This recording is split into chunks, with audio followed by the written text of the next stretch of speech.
Hello, welcome to Board Games with Niramas, the podcast. It's time again. I'm Joseph. I'm joined by Draco, of course. He's going to give me some support from the sideline. It's really good to be back for another episode here of the podcast. It was supposed to be a monthly podcast this year. Don't know what happened really. Time flies and all of a sudden we are in the fall here in October. But anyway, let's do an episode. We are going to have some fun segments here. First of all, I will talk a little bit about what's going on right now, what has been going on and what's upcoming for Board Games with Niramas, the channel on YouTube and so on, and gaming in general. Then, in the second segment, Tom is going to join us. Tom Heat, Slickerdrips, also known as, on YouTube. One of those YouTubers that started before me, and it's really been, inspirational for me when I started out. And keep watching his videos, of course. He's doing a lot of good playthroughs and so on. A really nice guy as well. I'm really happy that Tom wanted to join me for a chat here about some fun board games and, YouTubing and board game YouTubing in general. So that's coming in a little while. But before that, I will be talking a little bit to you now. At the end of the podcast, the third segment, after we had the chat with Tom, I will do a bunch of reviews / first impressions. I will talk about a bunch of games that I have played. And since there's been a while since, I did a podcast episode, there's going to be a lot of games. So if you want to hear my thoughts about Terraforming Mars the Dice game, playing Keyforge Solo, playing Gaia Project digitally on Steam, Marvel Champions, Dune Imperium, Feast for Odin, Chronicles of Crime 1400, Destinies, Monumental, Everdell, Venice, Star Wars Legion, Terraforming Mars, Ars Expedition, Castles of Tuscany, and more, you can, stay tuned. That's coming later on in the podcast episode here. So, first of all, what are we doing these days? What am Draco and I up to? Well, we have been on a low energy in a sense. We haven't really had the motivation and the energy to make that many videos. We did a few videos here the last months, but it's been really slow compared to the maybe extreme tempo that we used to have. We are hitting 5 years right now. Just a few weeks ago, we hit the 5-year mark. So we're going to have a little bit of a celebration here soon. There's going to be a live stream on the weekend, probably next weekend. And so in that weekend, we are going to do some live plays on the table. And we're also going to have a giveaway with Marvel Champions and a bunch of fun stuff for Marvel Champions that Game Maniacs, our sponsor, have sent us so that I can give that away to some viewer. And of course, we're also going to have a little of a Q&A session in that live stream as well. So you can ask us questions. We can have a fun chat about board games and what's going on. But that's coming. We I guess we had this huge celebration last year, of course, with the 5,000 subscribers. Now it's over 6,000. I'm not gonna celebrate every 1,000 anymore that way, I guess, but we will have the celebration for the 5-year anniversary at least. And I think Draco wants some cake as well, so we probably have to get some for him. And when it comes to board gaming, I got the vaccine back in May, June. The 2 shots. After that, I was like, okay, now I really can go out and meet my friends again. The gaming group can play a lot. And I have played a bunch of times with them during the summer and so on, but not as much as I was hoping, really. Again, there's a lot of things going on and people have their lives and so on. And we've also been very careful in our gaming groups. So if someone has a cold or whatever, then, we're just skipping. That person is not showing up for that game night. I have a cold right now, by the way. I don't think it's anything to worry about. It's probably going to pass here. But right now, if my voice sounds a little bit, rough, that's why. But anyway, I want to get back to the content creation. I want to get back to routines. Now, I don't think in these 5 years, we've done 1,300 videos, which is insane. What is that? That's in 10 years, that would be so it's 260 per year, which is, 2/3 of every day a video has been released during 5 years in average. A lot of these videos are, of course, like unboxings or maybe a live stream of a digital board game, something like that. Low work effort in a sense. But then there's so many playthroughs as well that I've been editing, and I've basically been working full time in a sense doing the videos, and it's been fun. And I like it, but I can't really keep that tempo going. It's not realistic. I need to do other things in my life, of course, you know. Not really making that much money out of YouTube, to be honest. You make pennies out of those ads, and you know, I have my Patreon going on. To be honest, it's been kind of slow as well. It's more like Kickstarter that I do every year. That's been going good. But then again, those money, you know, the money I rate from the Kickstarter, I usually use to go to conventions and get new equipment for the studio and so on. So yeah, I need to cut down a little bit on the time that I spend on making YouTube content, which I think is not just a bad thing. It's also a good thing, because I can make, you know, fewer videos that I can spend more love and more focus and time on each video to make it, you know, higher quality and so on. So I don't. And I also think there's, you know, this is overload already on YouTube. There's so many people, especially after this pandemic year, there's so many people doing videos. So I don't really feel the need to spam out, you know, every game that I play. I need to make a run through for or a playthrough for. It's more, I'm going to pick the good stuff. I'm going to pick the interesting stuff. I do like solo playthrough a lot. That's something that I would like to focus more on, the solo side of board gaming, since that's something I do tend to spend most of my board gaming time on. You know, I play with my friends, but that's maybe once a week or something like that. Other than that, I do play a bunch of solo games as well, and there's a lot of good solo games out there. So that's sort of my thoughts right now, what's going on in my life. I think also up ahead here, I am going to stay at home during the winter. You know, it's going to be a cold and dark winter, as it always is in Sweden. It's always so depressing. I really hate the winters here. I should really, you know, move somewhere south in the world at this time of year, at least, because, you know, the Swedish summer is great, but this, especially the darkness, that's the main thing. You just, you know, it's all basically not now. We still have some sunny days, but in like 2 months here, it's just gonna be dark all the time, which is yeah, it's tough. You know, gotta take those D vitamins to get me through the winter. But I will be, of course, playing a bunch of board games, and I will try to put out a bunch of videos as well. I'm also thinking that I'm leaning a little bit more on live streams up ahead here. Really enjoy the live streams for that, you know, community interaction where people can actually be in the live chat and I can interact with the viewers. That's something that I really enjoy, and I think you guys watching enjoy it as well. So why not? All right. So game-wise right now, well, it's been Essen Spiel. It just ended here 2 days ago. I weren't there. I really wish I could, but at the same time, when I was watching some vlogs, I've been watching vlogs from there, gaming ramblings and Game for Life BG. They've been doing some vlogs. Paul Grogan over at Game Rules. I've watched all of that stuff, and I don't know. I mean, I would have liked to been there for meeting the people and all that, and the atmosphere.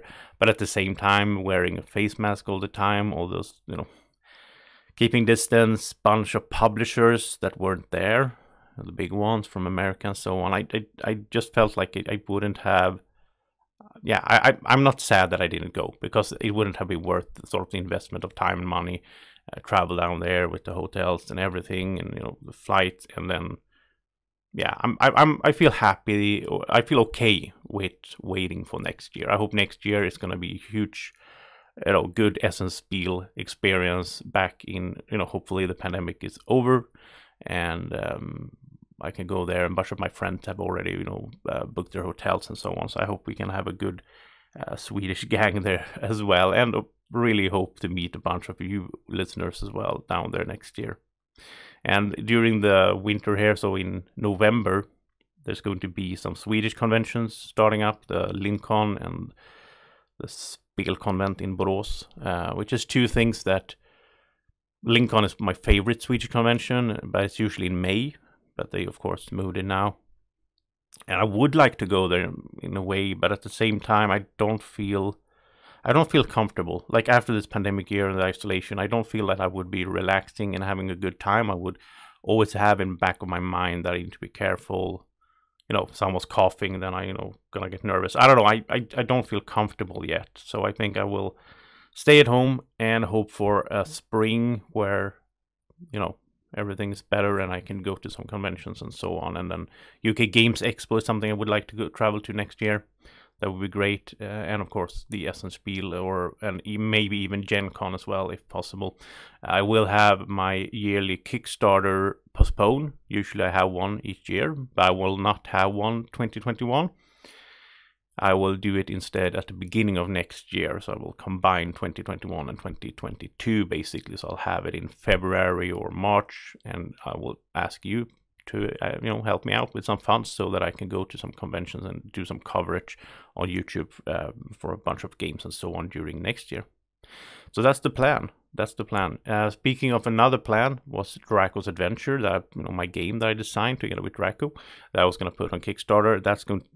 That's delayed as well due to the pandemic and all that. So I hope I can work on that next year as well. Maybe during the summer of 2022, I can finish the game and maybe have it out on Kickstarter or publish it during the fall of a year from now, basically in time for the Spiel. Maybe we'll see, something like that.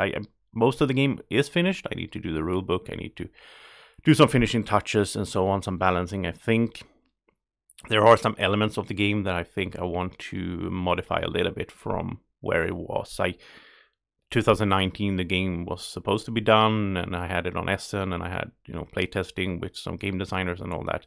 But it got stuck when the pandemic hit. So much has changed, in terms of motivation and energy levels and so on for me. And this whole I'm a very social person, so this whole isolating, staying away from people, it's been really rough on me, sadly. But anyway, I really enjoy doing these podcasts and this content. It's one way to keep me going and keep filling the days with something positive. So that's what I'm gonna keep doing. But now let's head over to the chat that I had with Tom Slickerdrips, and this was recorded in June, so maybe something we talk about there is a little bit out of date. I think some games we said it was just released, but it's not actually.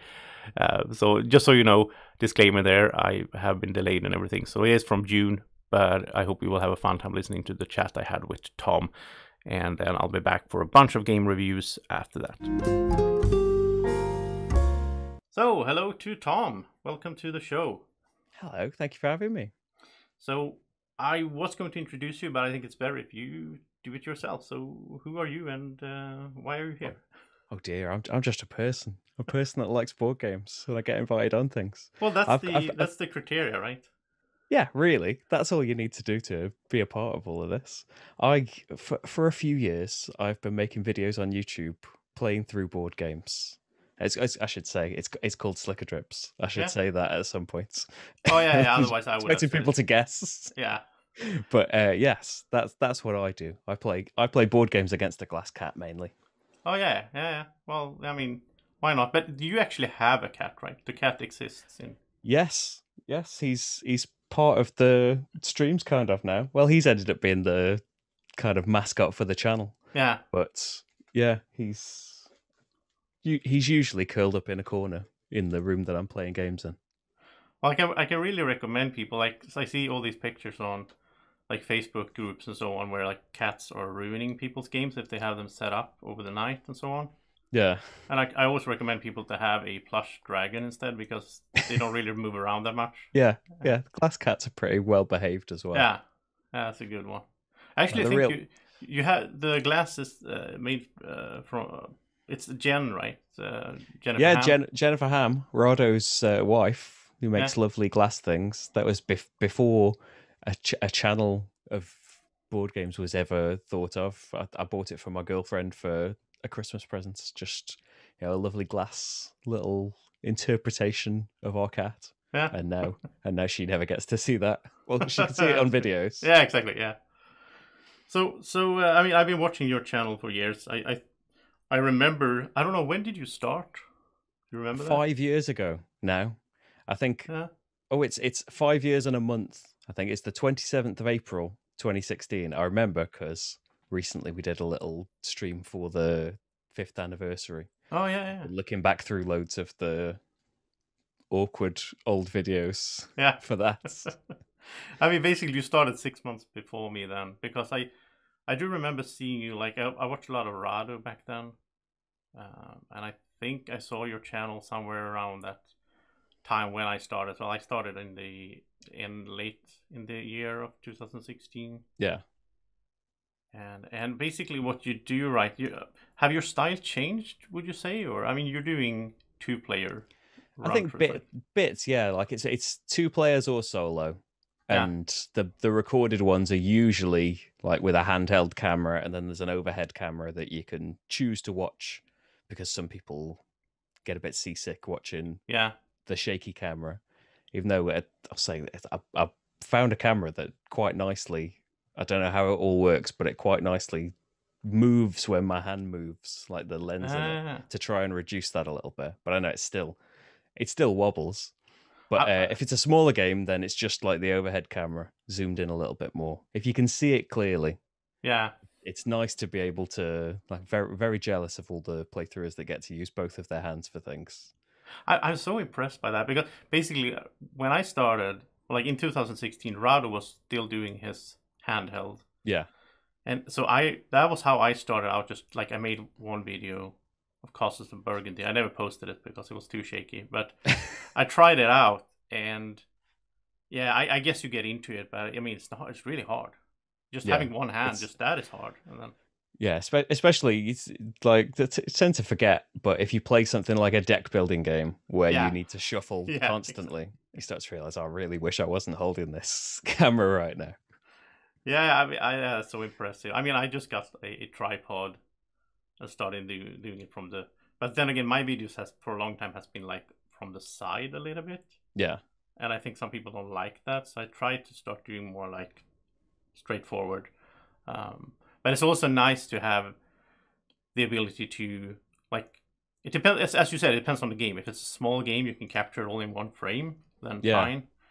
But I have an issue with I have a really hard time watching playthroughs where it's from the top down on a huge game and like yeah. you And don't you see can't any really see the detail. You detail can't on read it. the cards. So I actually prefer watching your style in that sense. Where Yeah, you if you don't get seasick watching the motion, then I like, because I didn't. That's yeah. what I watched. That's why I did that in the first place. The very first videos I did, they were on a little tripod. Oh, it's this little tripod. Oh, this is an audio podcast. I Oh yeah, remembered that. but it's yeah.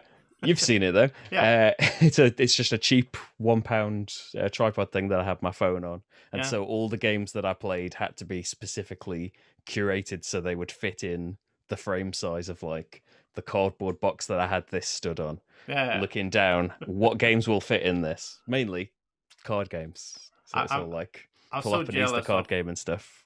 I'm so jealous of John from John Gets Games. He has. Oh yeah, his crazy microscope camera Yeah. moving thing. I think it's some kind of medical amazing. thing. Like he got Yeah, it it's from a like sale from. yeah, it's like all customized and stuff. Didn't he like build some things for it himself? I I think I think so. I think remember it's like a seeing. robotic arm that he got from like a Yeah, medical sale or like medical supply sale, and then he told the story in one of his vlogs, I think, and then yeah, he like that's modified the it. dream, really. Yeah, That he's got the overhead camera, but can just move it around at will and be yeah, all zoomed in on things. Because I have done playthroughs like that as well, where it's all on a tripod and I've moved the shot around from time to time. But that's kind of like, I do like watching the handheld thing, and I think you can get close and gets you into the game and all of that. But the advantage of it as well is you don't really have to do any setup for it. yeah, You yeah. set That's up the true. game Yeah, and then it's in your hand and you want something to be on the screen, you move your arm towards it. I try and edit out, because I edit all the videos, so I try and edit out any time where I've gotten too excited and moved it around too quickly. But yeah, the tripod is arguably better, but it just took me so long to set up the tripod for this, look at it, film yeah, it, move it somewhere else, yeah, film that little bit, especially in games where you have to keep moving around all these different sections of the board. yeah. So it's good that everyone's got all of these different kind of styles, though. Yeah, exactly. And I really like your editing as well because you do a lot of this like what's it called, like cross effect basically, where like so it's you move around using that, which I tend to do more and more as well Yeah, because it's like the it's viewers don't have to see every like if I'm getting resources, they don't need to see me. yeah No. yeah. Like well, it's mainly like as well as kind of trying to juggle around mistakes that I've made, it's like trying to cut out silence as much as possible. Like Yeah.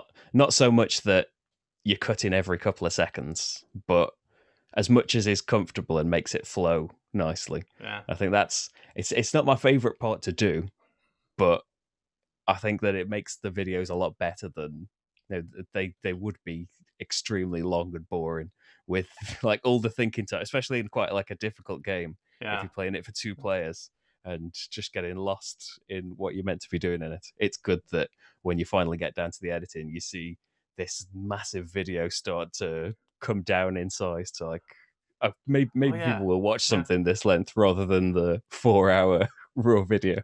Yeah, it's really satisfying. For me, it's almost became lately. It's like a little mini game when I do the editing and the video start like 1 hour and 12 minutes, and I just guess out what it's going to come down to. Yeah, I'm so satisfying. Yeah. I'm like, I got below an hour. Like I got rid of 13 minutes. I'm so happy afterwards. Yeah, when it's been an especially thinky one, and you start to realize, oh wow, most of this video has disappeared.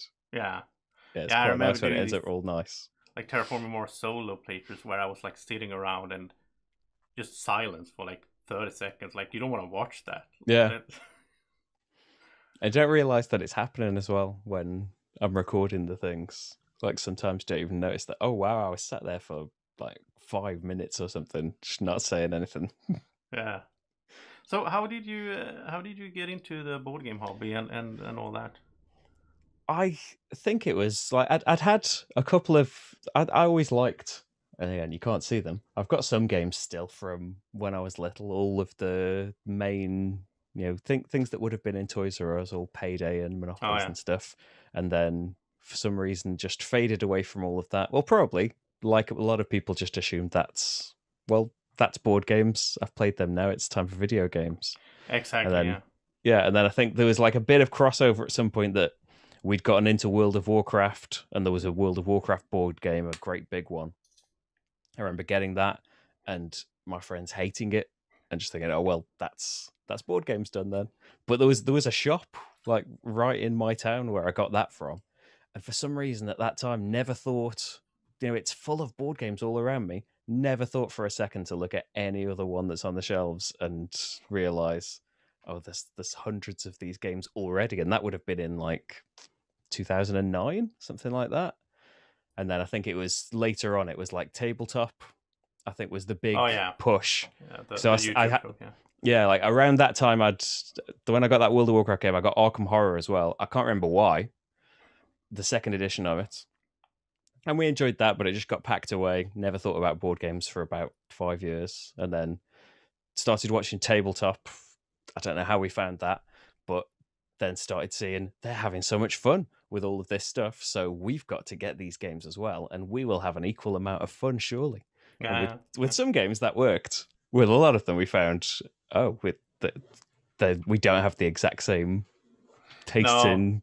That show was very. I mean, there was a lot of like comedians and like people on there like really put up a performance as well. Yeah, people that are much more suited to that kind of game as well. That if it is about kind of bluffing or putting on a persona or something like that, of course they're going to be good at it, and they make it look so good as well. Like not that that's in a bad way. You just start to realize once you've started to play it. I think with anything, when you watch anything a lot, you start to realize how it kind of aligns with what you like. So you don't necessarily have to watch somebody that you agree with all the time, but you can start to realize, okay, when that person says this is amazing, I don't really like that kind of thing, so I'm not going to listen to them there. Yeah, on the other hand, when they complain about something, I don't need to listen to them if it's something that I like. I remember seeing, I think it was Sheriff of Nottingham. I wonder if that was tabletop. I saw some show play it, and it looked so much fun. Like, they were bluffing, and they were like laughing, and then I played it with some friends, and I'm like, yeah, it's okay, but like, you don't really. That happened to me with Sheriff of Nottingham as well. But with me as well, that I thought when I'd bought it and read through the rules, I'm going to be such a good sheriff. I'm going to be such a good thief. I'm going to bluff so well. And then when it actually came to the table, nothing's really happening. Where's all of those funny moments that were on YouTube? Because your taste is more into Euro, like dry, in a sense, right? Yeah, a lot more. Like games that probably a lot of the time would sound really boring from just describing Yeah. like their themes or their mechanics or something, but somehow when it all comes together, it's all magical and exciting. Like there's a lot of trading in the Mediterranean and building cities and that kind of thing. Yeah. I really like it. I almost feel sometimes like my brain is doing like a Tetris puzzle, and suddenly the pieces just click together, and all of a sudden I realize, okay, so I can, like, one of my favorite games is the Gaia Project, where like I can sit there when it's not my turn. I'm sitting there looking, and I'm like, there's no way I can get whatever it is I need Yeah, or want. But then all of a sudden it just clicks. It's like, oh yeah, if I do this, then I will get the resources I need to do yeah, that. And that's pretty much like that's one of the keys to it, really. It's why I love games that sometimes get on towards being more complicated than I yeah, like. But say like a Vita Lacerda game. It's games like Gaia Project and his games and stuff like that, where they've got all of these things going on, but they're all kind of linked to each other in a certain way. So you start to realize, like as you go through it, that something that seems impossible, there's actually loads of ways to get what you want. It's just about how long are you willing to sit there? How long is everyone around the table willing to sit there and wait for you to realize that? yeah. Are you a fast player, like when you play off cam, or are you one Not of really. those? Huh? No, like I've tried. Like I've gotten better, especially since I do more live things now. I try and force myself to. You just need to make a decision and go with Yeah, it. And I think when we play in like a game group with a few friends, I'm faster because I just want to like I don't want to make the game like the experience of playing this oh game for the yeah, first time yeah, bad because I'm trying to do really well. Just like do something, and that's always my recommendation to just playing a game for the first time. Just do things. Don't yeah, worry about yeah. what is going to happen and if you're going to do well. I But feel like when in every game group, there is that one player that is the slowest one, yeah, and I think that's like when it's just me and my girlfriend, I do tend to slip into just like head in hands thinking about what I'm supposed to be doing, and I need a push to just realize we're meant to be having fun here. yeah, It doesn't matter if you can squeeze out every single point from yeah. this decision. Especially in the end game, I tend to be fast most of the game, but then in the end game, I get into this like, well, how can I, like, I want to maximize 2 more points. Yeah.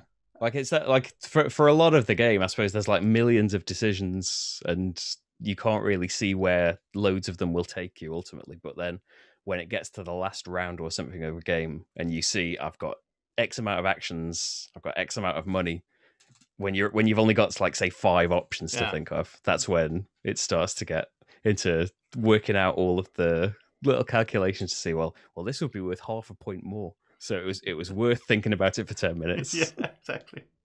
I have a problem with games like I like those games like Voyages of Marco Polo and Clans of Caledonia when there's like these contracts. So you're paying something to get something basically. It's Yeah. basically a trade of resources, I guess, but and to get points as well. But I can get so stuck on like I can like okay, so I need like 6 camels and this thing, and it just my mind just breaks down basically, and I feel like that takes away a little bit of my enjoyment as well. I think, and it's weird because those games are not the heaviest games, but it's just that thing in them that doesn't click with my brain for some reason. The Yeah. How are you going to go about getting all of that stuff yeah, like before uh, someone else does it or before the game ends? yeah. So why did you start a YouTube channel and get into the filming?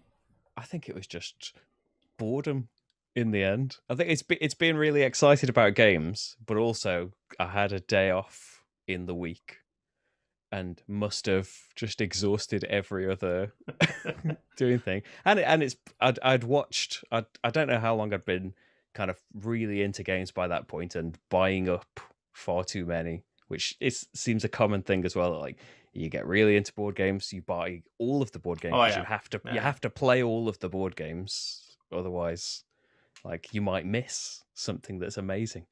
And then so still probably in that phase, watching videos all the time and then starting to think, oh, maybe I could do this. Like, why don't I try it?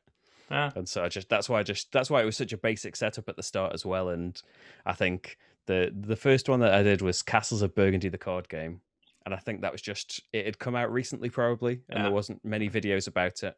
So I thought, well, at least that means there isn't somebody better that's done a video. So do people want to watch no video, or do they want to watch my video? Exactly. I think a lot of nudging from my girlfriend as well to just be like, just post it. So it's like I've made this thing. Should I just delete this? And it's just a lot of like over the weeks that came as well. Just a lot of nudging. Just put it up. Like, I think it would be harder to start now, because if I started now, or sort of, I don't know, I would feel like, well, there's already all these like great videos out there, and I have to like I as you say, just put it out there. And that's what my recommendation to people that are starting now as well. Like people ask me sometimes, like, I'm just like, just go with whatever you have. Like use your phone, like get into it, because don't buy all these expensive cameras and stuff and all that. And yeah, I always try and tell people that when they ask me what stuff I'm using and everything. And like even if I told you exactly what I was using, I didn't necessarily choose it for a fantastic reason. I'm not an expert on any of this stuff, and it's built up that I'm doing this loads now, and I've been doing it for quite a while. If I'd bought all of this stuff to begin with and then decided I don't really like doing this, exactly, it would have been terrible. But yeah, it's just like no microphone, just phone on a tripod is how I started. And I think like phones just keep getting better and better, their cameras and the stabilization and the microphones on them. Like, oh yeah, you can do really good stuff with just using a phone these days. The main thing I would say is that, well, you can connect the phone, I guess, to the computer as well. But I felt like when I started, I did like a year without the computer. And then when I started doing everything through the computer, it just made my life so much easier to just be able to sort of prepare stuff instead of just editing everything afterwards. Yeah. That helps out a lot. So I have to ask you as well, what is Slickerdrips? Like, what does it mean? It doesn't really mean anything. It's the name of a song by the White Stripes. Oh. That it's not my favorite song. It's a very good song, but it was just my username on things. Oh, and yeah. it just kind of ties into like I didn't really intend this to be anything. And I think even when I'd start after a few weeks, maybe where I thought maybe I'll try and keep doing this, and the point where I'd bought a camera and stuff, maybe I should come up with a channel name now. And just loads and loads of thinking and discussing it, and just realizing that I can't come up with a name.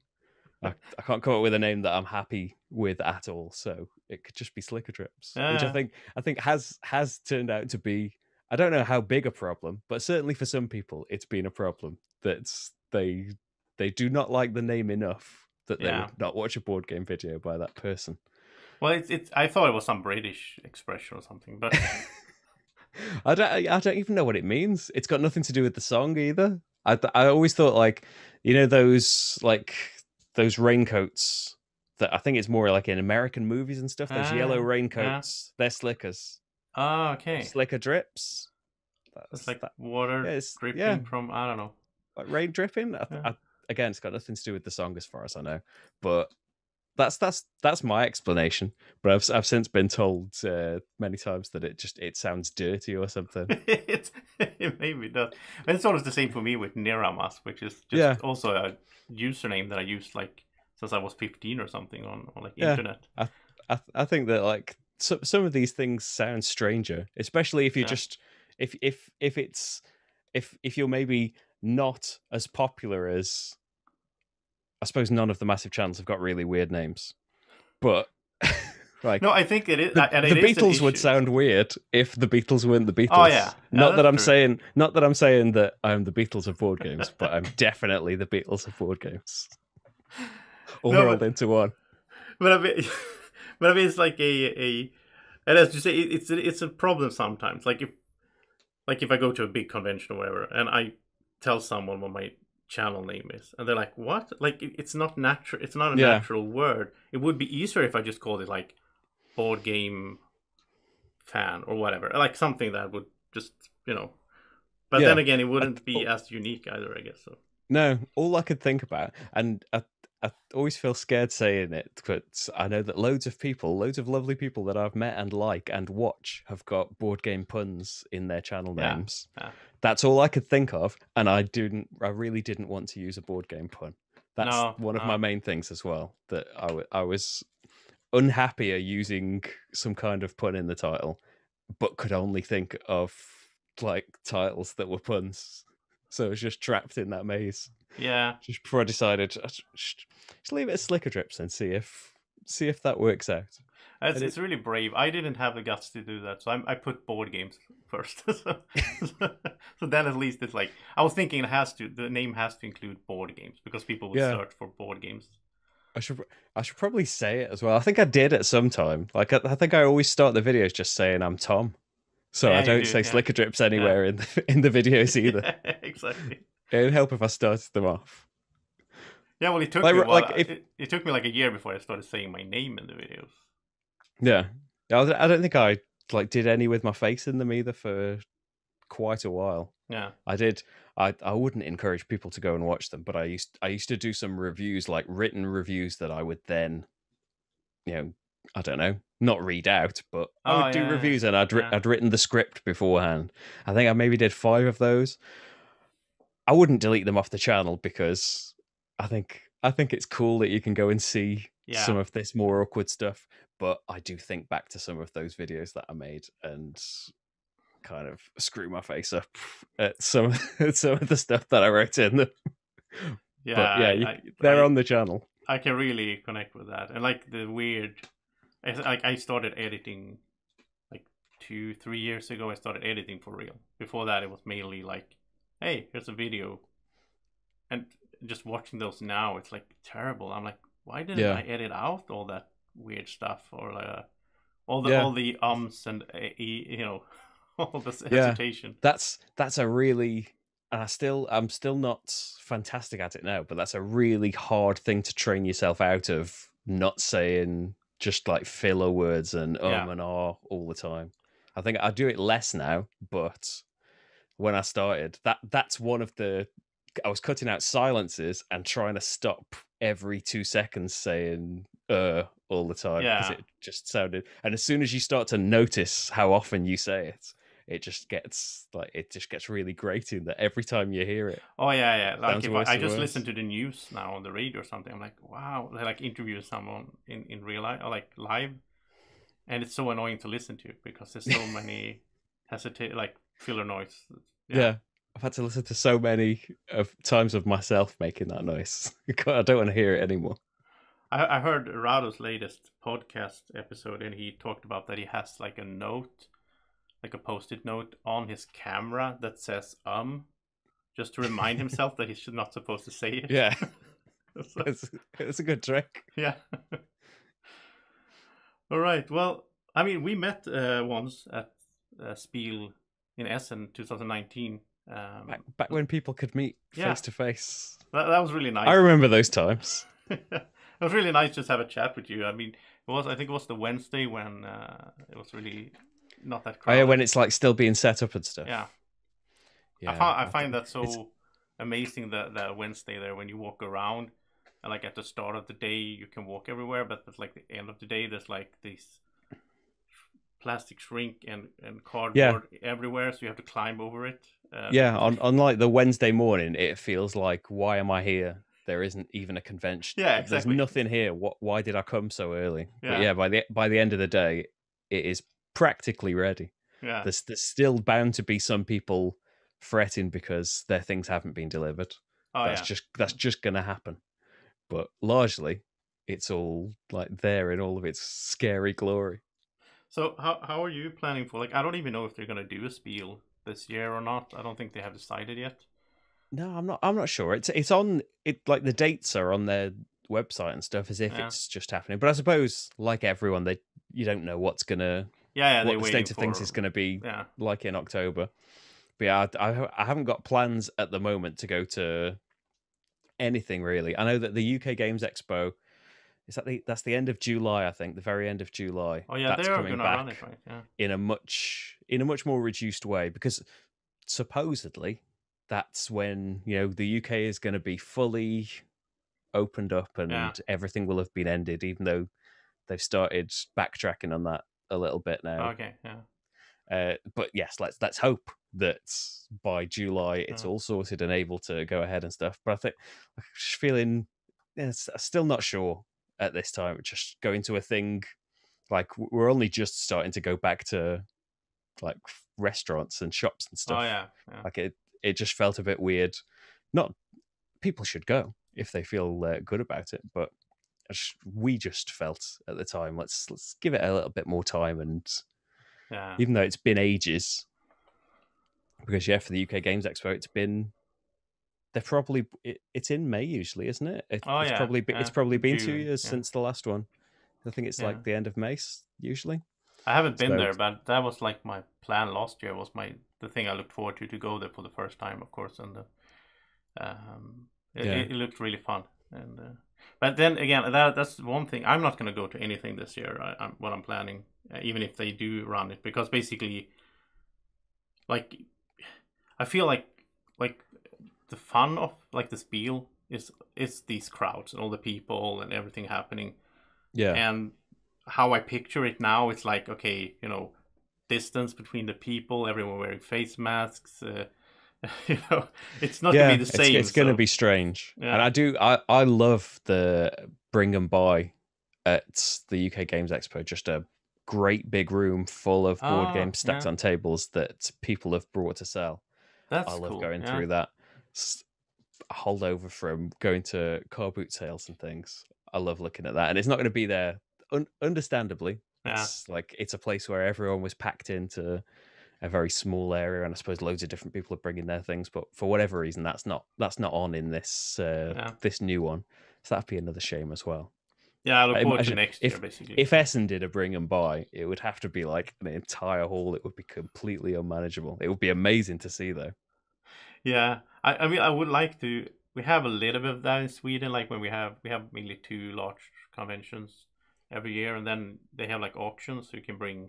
Yeah, I think it's like up to 10 games you can bring and put into the auction, and then that's good. Get some money out of it. So, but it's a nice way to get like this flea market, get rid of some stuff because yeah. Yeah, we'll see how things turn out. I just hope next year will be like a normal year, like a convention season. It would be nice, and I think it's been nice in a way. Like I not that they haven't happened, but I was thinking in Essen 2019 of like, oh, maybe I should take a break from doing this every year. Yeah. And it turned out that I didn't need to decide exactly. whether to do that or not. Yeah. It's decided for me. Yeah. So I think that will be a bonus as well, that when we do decide to go to these things, I think it'll be a lot more refreshed and kind of going there for the fun of it, rather than just it being a routine that this has come around again. We go to it. Yeah, maybe there'll be something small that we'll end up going to. I don't know. We'll just see how things go. Yeah, I'm actually tonight after we recorded here, I'm gonna play games in real life for the first time in like 14 months. So yeah, I like our first session was like last weekend, and I don't know, because we've had kind of gaps in lockdowns, so it's probably only been about 7 months, something like that. But that's still like only 7 months, because that's like the scale of things now. Yeah, I mean, I finally got my first shot, and it's been 3 weeks, so then I'm like, okay, then I can meet my friends, and they are also vaccinated and so on, and so it's gonna be awesome. We're gonna play Tapestry. It's like we had this big discussion, like, what are we playing when we're meeting up again? Yeah, it's like 100 games everyone wants to play. So yeah, it's got to be an amazing game. Yeah. Satisfy everyone after 14 months. Exactly. Well, surely that will make every game seem way better. Oh, yeah, yeah. Everyone was agreeing on that. Like, it doesn't really matter what we play. Like, we just want to meet up. Yeah. Well, we'll see. So, I watched another game that I'm excited for now to play soon is the Network's Rivals, which my friend just got. And I watched your video last night of it, and it looks fun, but it also looks strange, I thought, from compared to the main Networks game? Yeah, it's like very well. It's like 2-player only, so Oh yeah, it's like completely focused on just these few time slots and competing for those. There's kind of award shows at the end of each season now that'll tell you win this particular time slot. It's very good at kind of, because there's not that much to fight over, but yeah. like you can get an extra incentive for fighting over this particular thing or having the most sports shows, something like that. So because there's only ever going to be one opponent as well, It you was can weird. I quickly thought get a feel for what's coming up. because you had the three different time slots, and then you were like scoring each one separately, basically. Yeah, yeah. You get viewers as you get ratings in each time slot. You go past spaces that will reward you with viewers, which are the actual points of the game, and you get lovely little cardboard chips that you put in a cardboard Oh yeah, that piggy was bank. Cute. Yeah, that was really cute. That's like I know that some people will be like, "Oh, just talk about the mechanics of the game and stuff," but that is an amazing component touch. Yeah. It's brilliant. That was in it when it was quite different when I played it. It was actually the last thing I did at that last Essen was play the prototype with Gil. Okay. Yeah. And one thing that's definitely carried over is those piggy banks, which I'm glad of because it was it was my favorite thing. Not to put down anything about the game, but just to emphasize how much I like those piggy banks. I really like when so they have good. like 3D cardboard components, like the Diamant game, where you're like getting your little them diamonds or whatever, and you get to put them in your little chest. Yeah, That's just so satisfying. It's like it shouldn't be as satisfying and fun as it is, but it's fantastic. It's so nice. And because when do you get to put coins in a piggy bank? When's the last time I did that? And it works for kind of tying back into the game as well. It works that the points are hidden rather than just doing it behind a player shield. You've got a lovely reveal when you lift your little house at the end of the game, and they don't have a chips bottom, spill out. No, they don't. At the end for scoring, you just pull them up and then see who's got the most chips.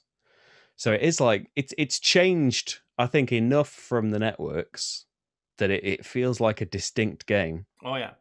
I'll say I do lurk in and look at the forum posts and stuff when these things come out, and I've seen people that haven't really enjoyed the networks as much at 2 players as they did at higher player counts. You can get a runaway leader, right? Yeah, I think. Yeah, that seems to be what people were saying. I say that usually I'm not the best judge because I haven't played things in ages, unless something new came out for them. Like probably the last time I played normal networks is when the executives came out, which probably is a scary amount of time ago now. Yeah. When I look back at these things, but yeah, I don't remember ever having that problem. Not to say it doesn't exist, but yeah, we really enjoyed it at 2 players. So I think it's not fixed anything for me, but yeah, the Rival Networks is really fast as well. The other thing that I did get a little bit wrong, but the rounds are variable length as well. Like as people get the shows, eventually a season finale card will come into the display, and you can just keep taking turns, or you can take that season finale. You still get the rest of your turn, so you can get stars and stuff for your shows. Try and tilt the balance of the time slots, but you decide that the round is over basically. So you can judge, like if you have managed to get a lead in the first round of the game, you can make that round end as soon as possible to try and like keep all of that. Or since you're the person ending the round, you can try and use everything that's out there to tip the scales a little bit. That's a really nice touch in it as well. It was nice streamlining that, like they removed the actual money and instead you just paid with the ads. Yeah, instead of having the ads on the shows. I like that. Yeah, and sometimes it makes you think more about taking a network card as well, because if you haven't got the right money for it, are you willing to lose a load of money because you're not getting any change? Yeah. How important is this like network card to you? And the stars and ads being paired with each other is nice as well. Oh yeah. Rather than being able to get exactly what you want. Oh. They're put side by side, so which pair is going to be the most effective for you? I kind of like the whole drafting from an open display in the main game. Yeah.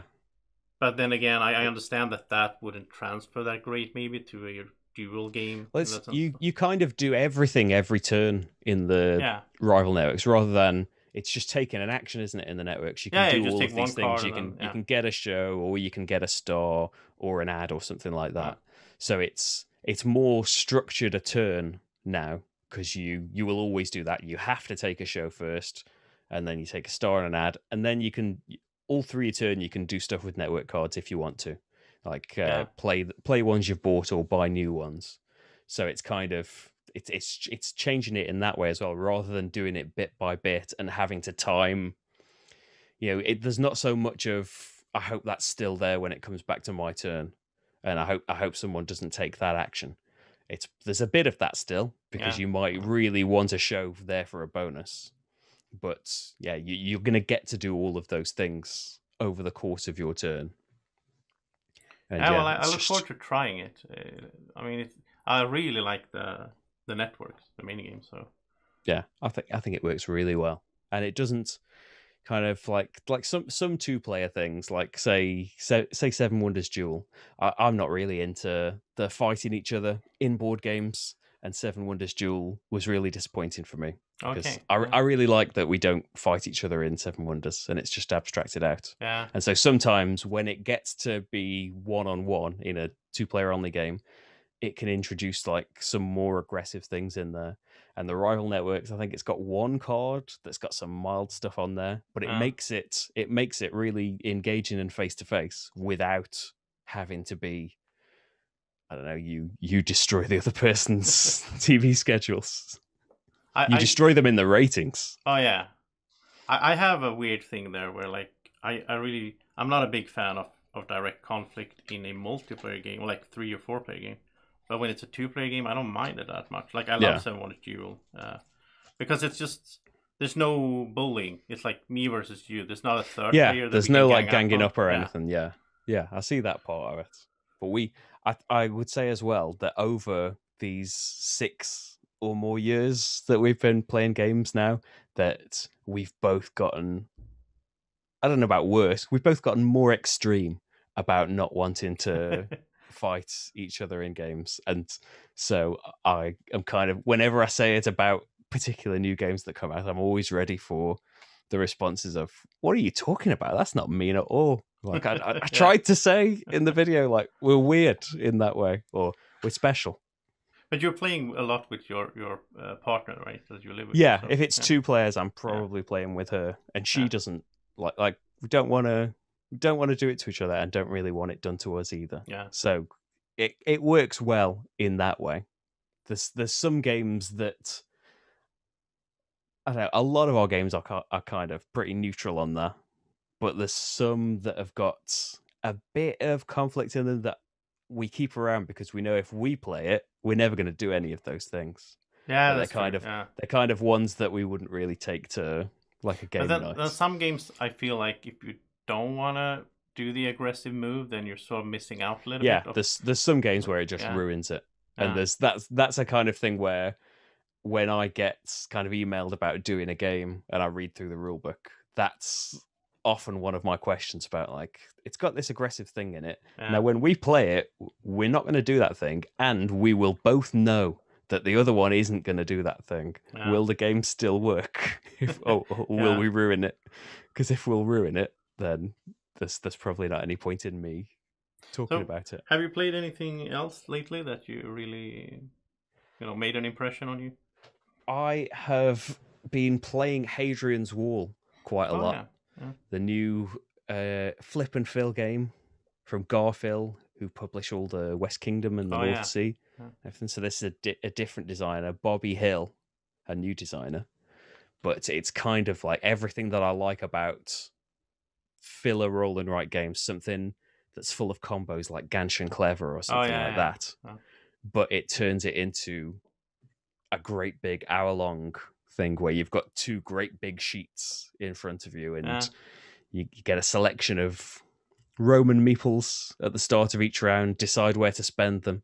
And then I think the first round, maybe not so much, but as soon as you start getting into the game, it's full of, well, I gained that, which gets me this, which means I can cross this off now, which gets me these things, which moves me along this track and gets me these points. It sounds like a game for me. Absolutely fantastic. Yeah, I have to try that. So good. It sounds good. And it should be coming out quite soon as well. It came out in the UK this week, I think. All right, yeah. Was it on probably out in Kickstarter America or was and it? stuff. I think it was just pre-order. I don't think this was on Kickstarter. Yeah, well, that sounds good. I got it from the Garfield store and then realised I didn't need to. It arrived about 3 days before it came out in England. Oh, okay. But still, I got those 3 days. Yeah. Did you make a video of it? There's a video coming up. There's a live one that I did last week, but it also mainly during that live playthrough when I was talking about, like in Genshin Clever, you can't do everything. So there's loads of bits of it I didn't do any of at all. And so kind of promised in the chat, well, I'll do another one and I'll just do these things. All right. And so like that, I had it all set up the day after and thought, well, let's film it. And basically really just wanted to play it again. Yeah. So there'll be a playthrough coming up for that next week, I think. Okay, that's cool. Yeah. And by the time you hear this, it's already going to be out there. So. Oh, yeah. It is out. You can watch it on the channel. Wasn't it great? Yeah, you can find the link, obviously, to Tom's Slickerdrips channel here in the show notes for the podcast as well. And it's been really great having you on the show. Thanks for having me. I mean, I think we have a lot of similarities in our game taste and in thinking about games. Yeah.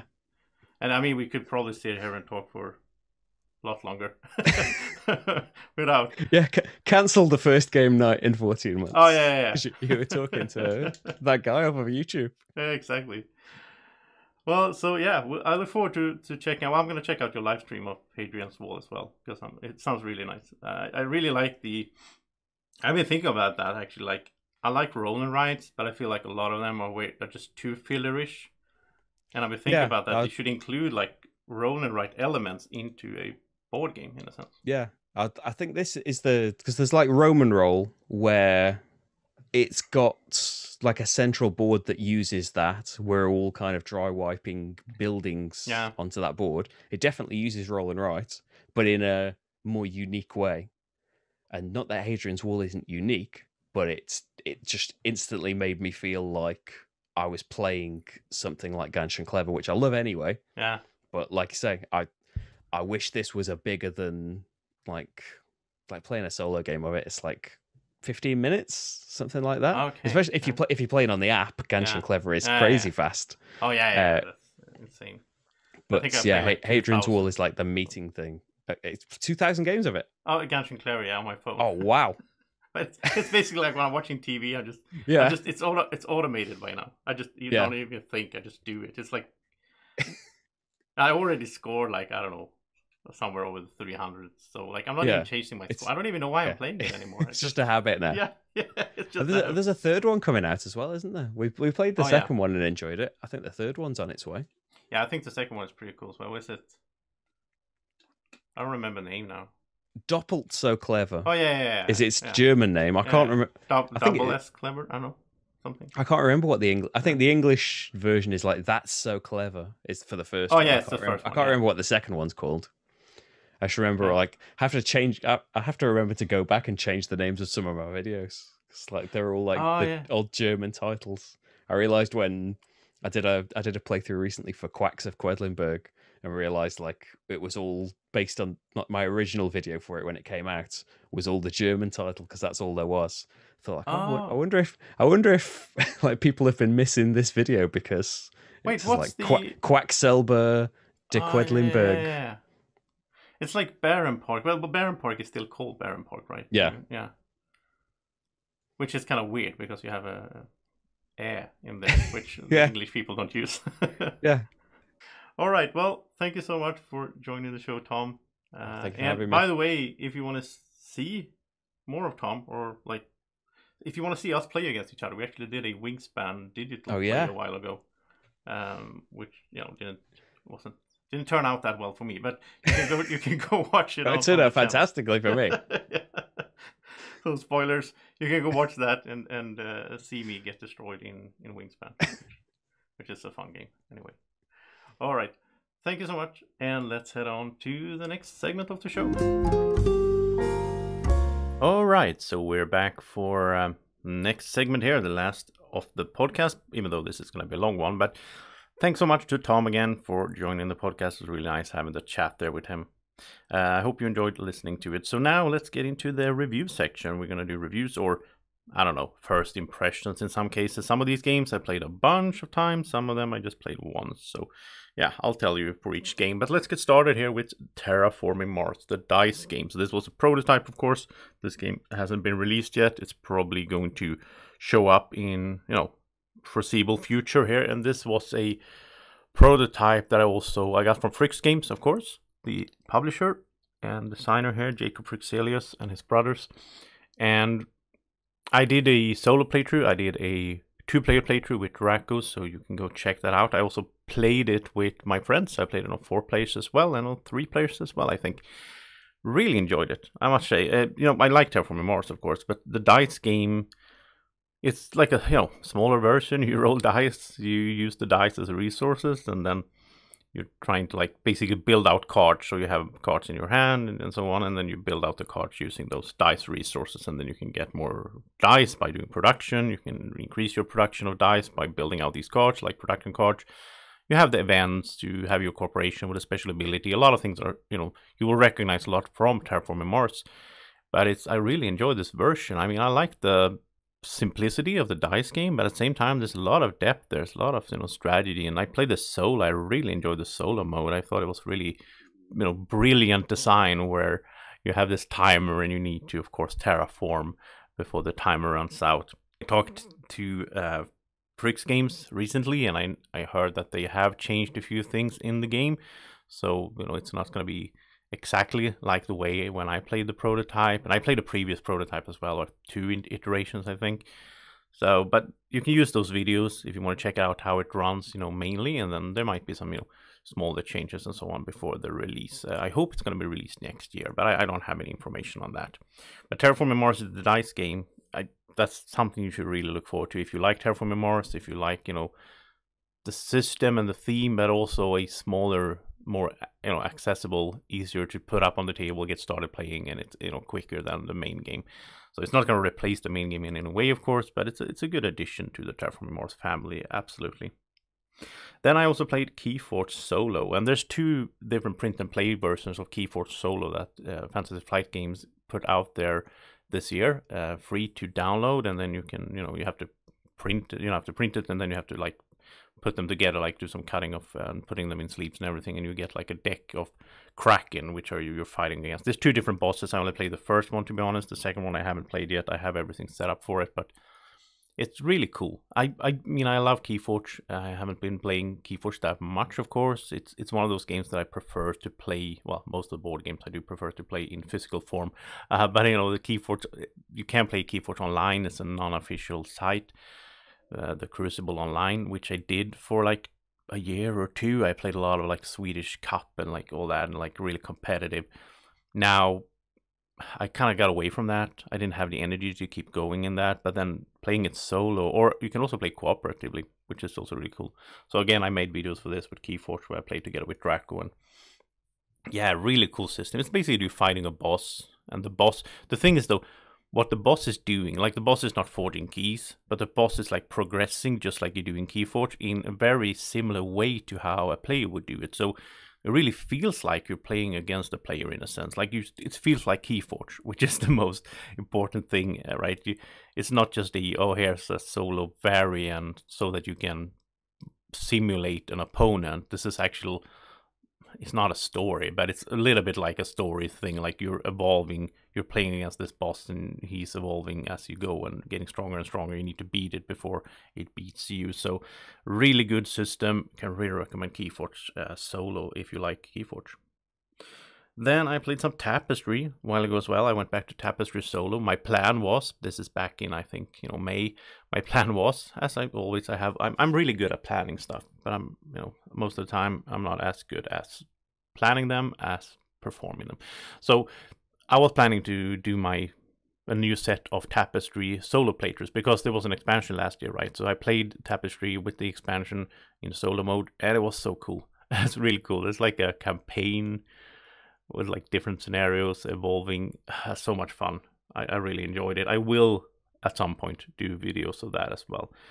I did 6 videos for Tapestry Solo for the base game, and I was planning to do 6 more because there's 12 civilizations. So I was planning to do that, but yeah, that might come in the future. But if you like Tapestry really and you like solo gaming, really check out that solo campaign that comes with the expansion plans and ploys. Really cool stuff. Then I played Gaia Project Digital on Steam. Again, I did a stream of that. So most of these games that I mentioned here, there are videos of them, obviously. Gaia Project, it's one of my favorite games of all time. I was in the beta testing. I have my name on the box, which I usually like to say. I'm still proud of that. But anyway, Gaia Project is great. But then they put it on Steam in a digital version, and I don't know, it just didn't hit, it didn't really work for me. Like, they changed some iconography. So like the symbols for different actions and so on are different than they are in the board game. And I can understand why, because they make more sense maybe in a digital environment. And, if you've never played Gaia Project, maybe they are more intuitive and so on. But when you got used to, like, I played so many times on the table, and then they changed the symbols, that was just so weird for me. And I found the interface to be a bit clunky. I don't know, I got feedback from viewers that have played it as well, and they say that they enjoyed it really much. So, don't just take my word for it. If you like Gaia Project, if you want to try it out on Steam, go do it. I will say you can always do it on Steam. Most of the people, you'll probably already know this, but if you didn't know about it, you can buy a game on Steam, you can play it for an hour, and then you can refund, get the money back if you don't like it. I think it's max up to 2 hours you can play a game. So, if you want to try out Gaia Project on Steam, you can do that. You can play a game and see if you like it.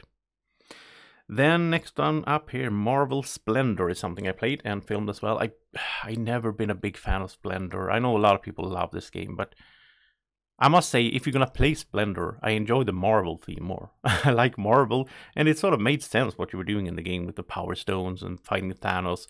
And also, there was a theme there, because, in normal Splendor, there's basically no theme. Oh, this nobleman you're trying to give gemstones too, so they join you. I don't know, it just feels so flat when it comes to theme. The Marvel game had a little bit more, so the Marvel Splendor game, it's a good version of Splendor, I would say. Another version here is Carcassonne Hunters and Gatherers, and this is I think is the first version of Carcassonne after Carcassonne was released. I think early 2000, I think 2001 or something like that, and then 2002 Carcassonne Hunters and Gatherers came out, and I never played that during the years. I played a bunch of other different versions of Carcassonne, but I never played Hunters and Gatherers until now that this year they released a new sort of printing of it, and it was really cool. I must say I really enjoyed it, because it's like prehistoric, right? So instead of roads, you have rivers, and then you can connect the rivers. You can put a fisherman on them. But you can also put a little hut in the river system, or in the system of rivers and connecting lakes, and the hut will score at the end of the game, sort of like the farmer do in Carcassonne.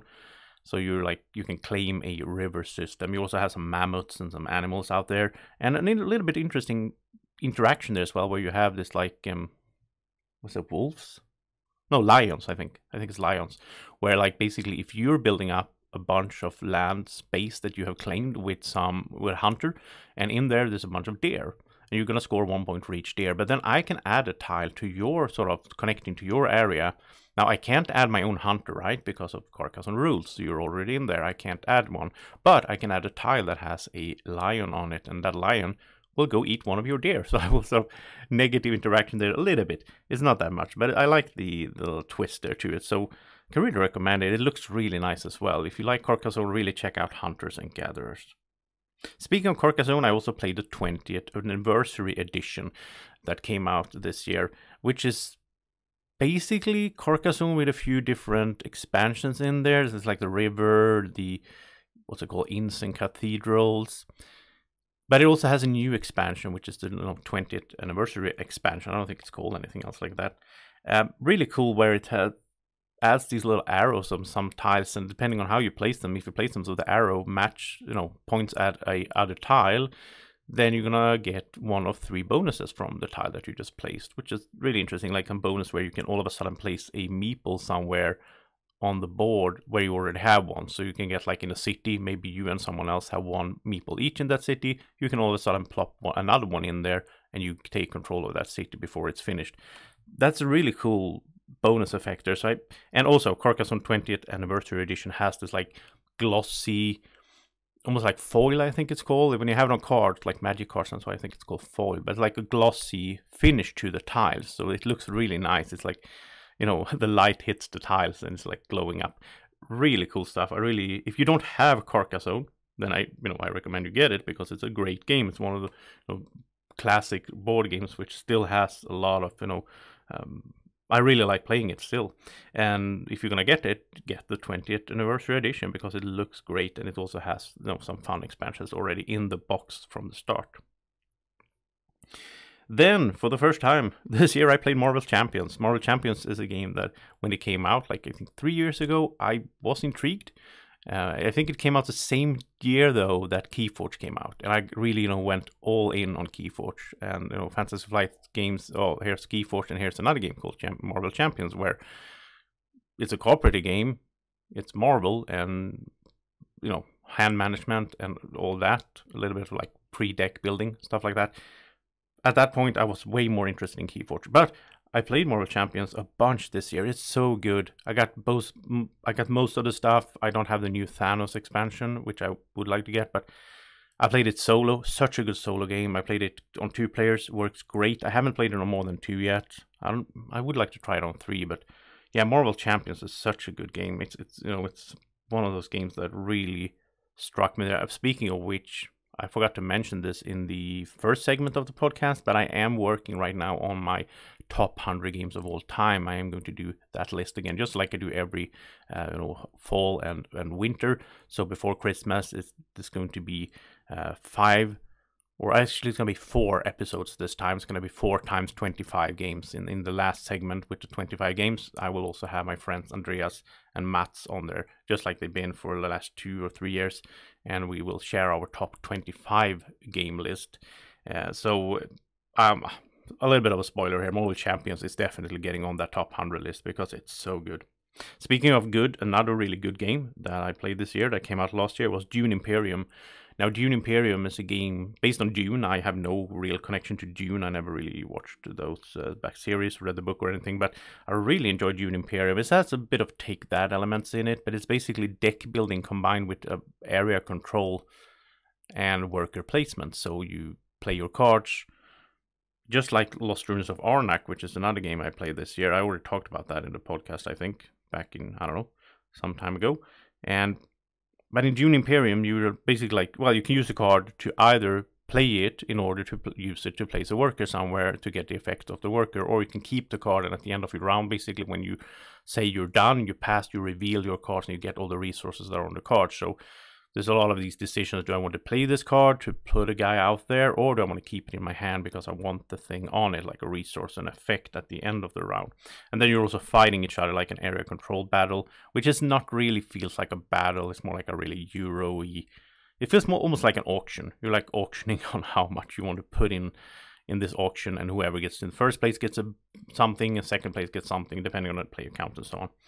Dune Imperium also has a super, super good solo mode. I really like the solo mode. It's a simulated 3-player game where you have 2 bots that you're fighting against. They have one AI deck or Automa deck that are controlling the both of them. And it works so good. It's really, really smooth to play, and it's really fun. It's really like, it really gets me excited, or really upset, because I'm like, bot, don't go there. Don't do it. Don't do the thing that I need to do. And they, of course, keep doing that. It's just random from a deck, but it just feels like this game is working against you in such a cool way. Really can recommend Dune Imperium, both for multiplayer and for solo. Then I played A Feast for Odin together with my friends a few months ago. Feast for Odin is, of course, a game I played a bunch of times, since it came out. It's, Uwe Rosenberg. It's a huge worker placement game. It's the biggest worker placement game ever, really, because it's like 60 spots or whatever. And this is with the expansion, the Norwegians as well. You need to have that expansion. The base game is good, but with the Norwegians, it's so good. It's really up there in the top of my games that I enjoy. Feast for Odin, Viking themed. Sending out your workers. You can do so many different things. You can go like whale hunting. You can build stuff. You can build boats. You go explore. You go raiding, pillaging. You need to gather food. It's a feast. So you need to gather that food to feed your workers, and your workforce increases as you go. You get more and more Vikings. You can do more and more actions. There's so much fun stuff going on in this game. Really enjoy Feast for Odin. I had a blast with that. Then another game we played, the game group as well, was Chronicles of Crime 1400. So this is Chronicles of Crime, which I really enjoyed actually. I mean, I really like app integration in board games, like digital mix with board games. I think that's a great thing. And in this one, you have QR codes on the cards, so you use your phone and app to scan those cards and interact with them. And that way, with just a few components, Chronicles of Crime is like the system can really do things that you couldn't do with a deck of cards, or at least it's very much simplified by having the app, because the app remembers the choices you've done. It remembers when you did things. It keeps tracks of time. It keeps tracks of reactions. So you might be talking to some person somewhere, and then later on you might go to that same place, but he's not there anymore because the app, keeps tracks of, oh, now he moved away because you did something or something happened. In 1400, it's basically the same thing, but it's in the 1400s, and it's like these families of nobles and so on that you're interacting with. You're trying to solve a mystery or a crime or a murder or whatever. Really fun. I really look forward to keep playing this together with my friends. We still have, I think, 2 or 3 scenarios that we haven't played. Then, speaking of app integration, I also played Destinies, which is from the same Lucky Duck Games who made Chronicles of Crimes, and the same system with QR codes, but this is like more of an RPG style game with a map, sort of 7-continent style, where you move around, you explore the map, you encounter different enemies and people, and you can talk to them, you can interact with items, you can get new items, you can craft things. It's a really cool idea, but I didn't like it for solo, because there's 2 different solo modes in the app. One of them is like basically you have an unlimited time to get done to do the mission, which made it a bit pointless because you just walk around and you just do everything. And I had a good time while playing it, but it's way more lightweight than I thought it would be. It's really like play this with your 10-year-olds or family and so on and have a good time. Absolutely, but it's not 7-continent. It's not even near. The other solo mode is on time. You have like a certain amount of moves, like turns in order to solve the mystery or whatever, and that was like way too harsh. So basically you will fail, and then you need to go back and like redo it like Groundhog Day, because then you have some information. So then next time not to go into the woods, because there's nothing in the woods that you need to complete the mission. But I don't like that kind of game. Like that's a little bit like Time Stories was back in the days. If you play that, like Time Stories, you just kept doing the same thing over and over, and then you learn more as you go. It sounds fun at first, but I don't like that. So I want to play Destinies on multiplayer. That's what I'm looking forward to. I still have it. I painted everything for it before I started playing. I painted all the miniatures, really cool miniatures, by the way. So Destinies, I look forward to dive more into later on. Then I played an old classic together with my friends, the Bonanza, which is Uwe Rosenberg. Smaller card game. You're growing beans, and then you're like trading beans with each other. And it has some really, really cool mechanical things. Like I really enjoy it how you have a hand of cards, but you're not allowed to shuffle the order of the cards as you drew them. You have to keep them in the same order. And then you can only use the first card that you see. Sort of, you can look at all the cards, but the first card has to be played first. But then you can trade with people, so you can sort of trade away some cards so that you get to one of those cards later on in your hand that you want to play when it comes back to your turn. Really interesting stuff, and we had such a blast playing it. But just quick and easy. We didn't go into the whole AP thing. We're like, oh well, how much is this bean worth? Should I really trade 2 of those for 1 of these? Instead, we just had fun and just like, okay, let's trade and let's see what happens. And had Bonanza, really fun stuff. Then I played a game that I am conflicted about, Praga Caput Regni from Delicious Games. Vladimir Suchi. I wanted to like this one, but I didn't. I don't know. It felt so. It had some really cool. It's like a mid heavyweight Euro. It has some really cool things in it, like moving parts, like a 3D part in the game and a wheel that you spin, and it had a lot of interesting things. And on your player board, you keep track of your stone and gold by also moving these wheels, like cardboard wheels, and when you pass certain points you get bonuses and so on. There's a lot of cool stuff in it. It's really a point salad game, and I felt that it was too much. It was too much. It was like, oh, well, over here you can build on the city, but then you can walk on this road to get to the bridge, but then you can also work on improving your mine so you get more stone and benefits whenever you run your mine, but then you got to run your mine because you only have a certain amount of turns during the game. It's very tight. I don't know. It just didn't really click with me. I don't think I will be playing it again. But it has a lot of cool ideas. Like I like parts of it. I like a bunch of parts of it, but I don't like how it all comes together in Praga Caput Regni. Then I played Monumental a few times during the summer. I talked about this earlier. It's one of my favorite games, actually. Monumental, this big civilization game with like deck building and area control. And I played it on 2 players, and I really had a fun time. Now I played with Mats and we played it wrong. I misunderstood the rules because I wanted to play with the continuous play, so you don't have to like the base game. Basically, one player is doing all their things and then it's the next player's turn, and that's a lot of downtime. So in the upcoming expansion, the African kingdoms that was on Kickstarter last year, they added a rule with continuous play, so you can just like most games are these days. I do one thing, you do one thing, I do one thing, you do one thing, and we go back and forth, which makes for a fun board game session. So that's how it was supposed to work. But then the timing of the game, like how long the game was supposed to be, I messed that up. So me and Mats played a double length game, which made the whole game pointless because then we could do everything. So, but yeah, love Monumental. I want to play it again soon. I hope to play it on more people as well, like 3 or 4 players with my gaming group. I also played Everdell with Matt. I never played Everdell before. I know it's one of those fan favorites. A lot of people love this game.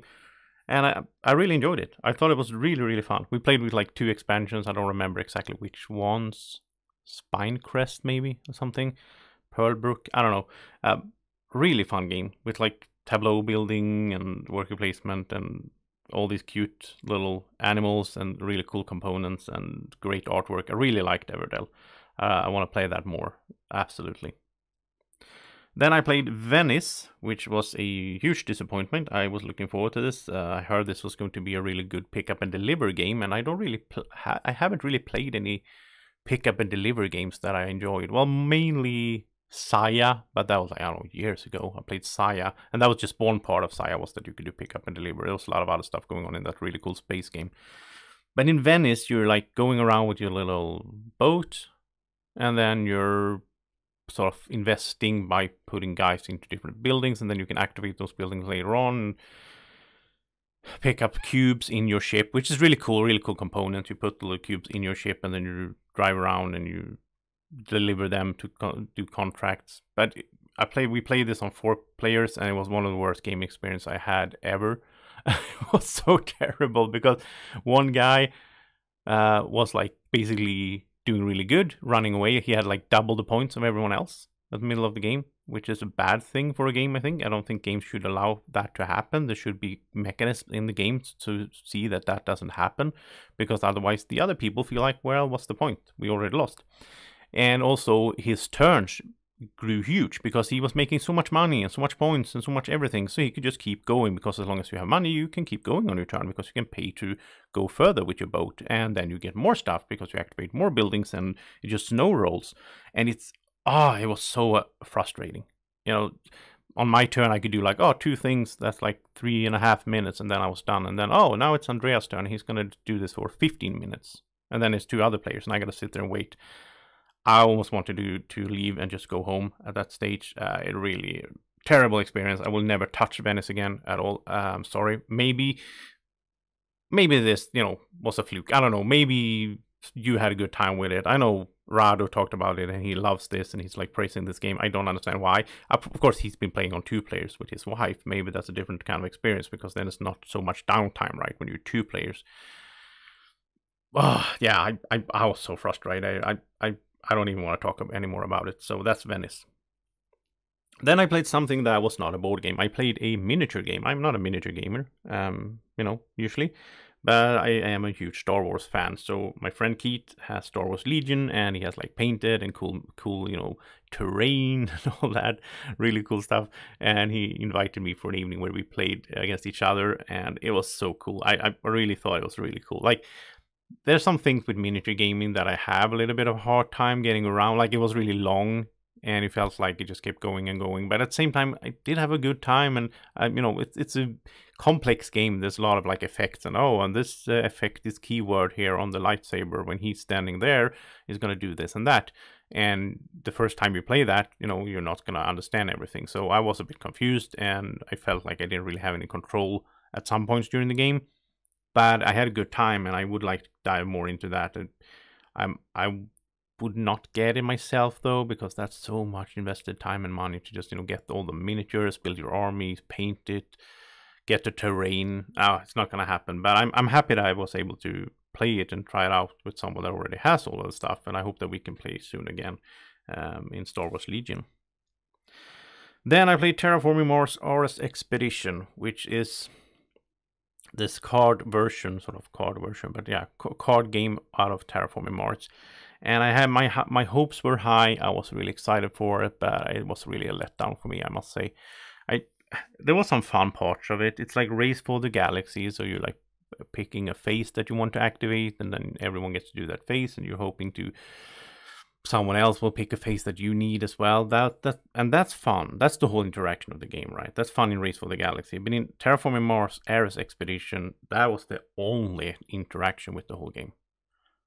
And I think that's crazy. Like, I usually talk about that I don't like negative interaction in games that much, but there was no positive interaction either. Like in normal Terraforming Mars, there are cards that are like, okay, so if I play this card, I get money for each space tag that everyone played. So like I care about what others do. And there's milestones. I need to get to this milestone before you do, so I score the points. There's awards that we're competing off. There's the draft, which is also good interaction in a board game. But in Ares Expedition, there's no interaction. There's like I'm just doing my own thing over here, and I don't really care what you're doing. And it just gets boring. Like we were sitting there, 4 players. I played it on 2 and 4 and solo. And solo, by the way, we shouldn't talk about, because that was a snooze fest as well. It's just like, just basically do a bunch of standard projects, and I won every time I played, even though I played on the hard version. I don't know, maybe I played too much Terraforming Mars.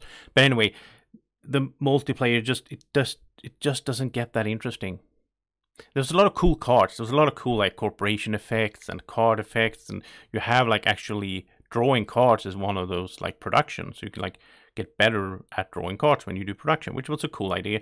And I also liked how every card was worth 3 money, so the cards become like a currency as well. But there was some weird balancing things in the game that I found as well. Like I usually don't talk about balancing game, but one thing that I want to mention that I found really strange. Maybe you've seen this as well. Maybe I have misunderstood it, and you can correct me. You can just send me some feedback on this podcast. But when you do the production action, your bonus is you get 4 mega credits, right? But when you do the research action, your bonus is that you get to keep an extra card. So why would I start production? Because that gives me a bonus of total 4 mega credits. But if I do the research, I get 2 cards to keep. If I sell those 2 cards, that's 6 mega credits. And I also get to look at some cards that I might be able to play or, have use for in other ways, not just making money. Why would I ever do production? I would just sit around and hope that someone else is instigating the production phase. I don't want to instigate it, because it's like better for me to do something else. That was just weird. I don't know. So, a few more games to go here. I'm just going to keep going. It's a bit on the lengthy side here, but yeah, it's been a while since I did a podcast, so why not? So, my Farm Shop is a game that I played here recently as well. I didn't know anything about this game before Mats brought it to our game night, but my Farm Shop is basically Settlers of Catan, the system, the mechanics of Settlers of Catan, that was then put into Machikoro, and then it was put into Space Base, and now we have my Farm Shop, which is looks really cute. It looks like a kid's game. It's like, oh, this cute little farm.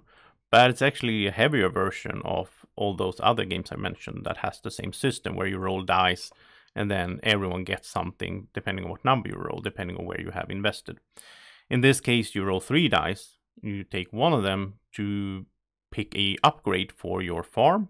So like I might pick a new card and put in the number 5 slot, which means from that point on, when someone rolls a 5, I will get that thing instead of what I had earlier.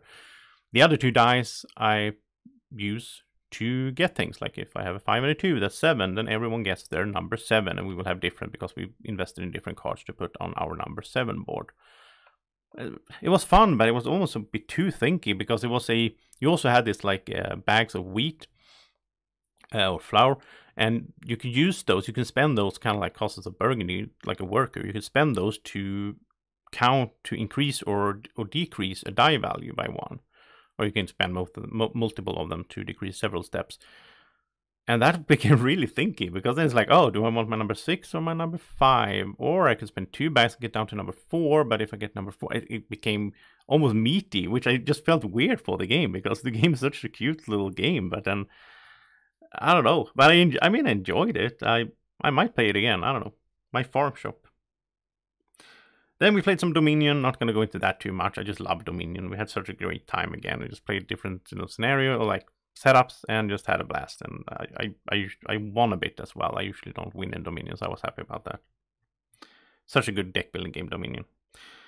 We also played Castles of Tuscany, which is the follow-up to Castles of Burgundy, which is a slightly worse implementation, I would say. I enjoy Burgundy way more. I think Tuscany is okay, but I would much rather just play Burgundy. And then I also played Merv, which is a mid-heavier style Euro. It's kind of cool ground, the base mechanic of it is pretty cool. Like, you're moving around a grid of 5x5 tiles, depending on where you stop. Then you get to place a house on the tile or activate all your houses, all houses of one color in that row or column. And you get a bunch of stuff, and then you use that stuff to convert into points. It was a bit boring, and the theme was really, really pasted on. Yeah, I'm sorry to say Merv didn't really catch my attention. But we also played Red Cathedral same night, and Red Cathedral was really fun. That was like a smaller style Euro, which you had a really cool rondelle mechanic. So you had a rondelle with 4 different basically parts of it, with 8 different spots, and then or maybe 9. Is it 9? No, it must be, I don't know. Anyway, so you moved dice. You had dice that you moved around this rondelle, and depending on where you landed, you got different effects and different resources. And then you use those resources, but then you had to use an action to transport the resources from your storehouse into your cathedral part, the part of the cathedral that you're building on. And then you had to, build on it to complete it to score points. But it was interesting how the process of like gathering resources, you have to claim a certain part of the cathedral that you were working on, and you have to spend the, transport the resources to that place in order to build it. And it really worked for me. I really liked how that whole thing worked together. And again, not much theme in it, but in this case, I didn't really mind, because it was, easy to grab, easy to get into, and it still had a lot of thinky and decisions to make in there. So then very recently here, last weekend, I played Between Two Castles of Mad King Ludwig. I haven't played this before. I thought I had played it, but actually I played the Between Two Cities, and then I did an unboxing for Between Two Castles of Mad King Ludwig, but I never got to play it. But now I got to play it, and I thought it was cool. Now I must say that I prefer Between Two Cities, because it's more straightforward. Between Two Castles was more, there were more things happening on each tile that you place. Like, it's a really cool system in both of these games, where you're building on 2 castles, and you're building one castle to your left, one castle to your right, and your neighbors are helping you, or you're working together, but then you're also competing with them, of course. So, and you only score, out of those 2 castles, you only score the one with the lowest points at the end of the game. So you don't want one of them to become too strong and the other one to become weak. You want to balance them. And every time you draft tiles, really like classic 7 Wonders draft that I also used in Draco's Adventure. I really like the classic draft, where you're like picking tiles, and then you're choosing one tile to go to the left, one to go to the right. Yeah, really fun stuff. Between Two Castles of Mad King Ludwig from Bessier Games. Wait, is it Bessier Games? Or is it Stone Mine Games? Now I'm confused. It's like a combination of those 2 companies. I don't know. All right. Then I played Equinox, which is the newest game that I played recently. This was released on Essence Spiel. I got a copy of it prematurely here. This is the Reino Knizia small card game that looks amazing. It's an auction-style game where you're like bidding on different animals, and then you're affecting these animals, and you're trying to knock out the animals that you are not invested in, so that at the end of the game you will score points because you're the one with animals left, or like animals that you invested in. It was really fun. We played twice in a row. It took us a while to get into it, but then when we started getting into it, started clicking how to do this and how to It's really an aggressive game, but it's one of those small card games. I don't really mind those aggressive moves in that. Quick to play as well. So Equinox, really fun stuff. I really want to play this soon again. And the last game I will talk about today here is Concordia Venus, which is not a new experience for me. I played this like 2 years ago, whatever, when it came out, the Venus part, and I played Concordia a bunch of times. But Concordia Venus is really cool because you play in teams. So we played 2 versus 2 versus 2. We were 6 people playing, and it's so much fun with the whole like I do something and then my teammate has to do the same thing, and I need, we can't discuss. That's how we play it, at least. You can choose how much communication you want to have. We have no communication. We think that's the most fun way to play it, because then you really need to get like in the head of your opponent to really try to look at the map and really figure out, okay, what do my opponent want? Not opponent, my teammate. What do my teammate want to do right now? And then you need to try to do something that benefits both you and your teammate. I will say it dragged out a little bit. It was a bit too long, maybe, for my taste these days, and too much like waiting around for people to do the thing. But I had a good time, and it's one of those games that I wouldn't want to play a game on 6 people that often, but once in a while, like we had a game event day, so it was fun to do. All right, I think that's enough games. I don't even know how many games there were. That was like 20 games or something, and yeah, it's going to be fewer next time, of course, because I just basically caught up now from everything I played for the last months here during the summer and so on. In the next episode, which hopefully comes here before the end of the year, I'm not gonna promise monthly anymore. It's gonna be more like a few times a year. So in the next episode, I will of course keep talking more about board games and card games and all that fun stuff, and I will try to get some fun guests in here as well. I have a few different guests in mind, because I think it's fun to just not just have me sitting here talking. It's fun to have a guest on the podcast as well. Hope you enjoyed this. If you have any feedback, if you have any comments or questions or concerns in any way, you can contact me on bgwniramas@gmail.com. You can find me on Twitter and Instagram and Facebook at bgwniramas as well. You can always contact me there. And of course, YouTube is of course Board Games with Niramas on YouTube. So you can find us there as well to check out all the videos that we make. All right. Thank you so much for watching. Thank you so much for listening to the podcast. Have a great evening, morning, or whenever you're listening. Take care. Bye-bye.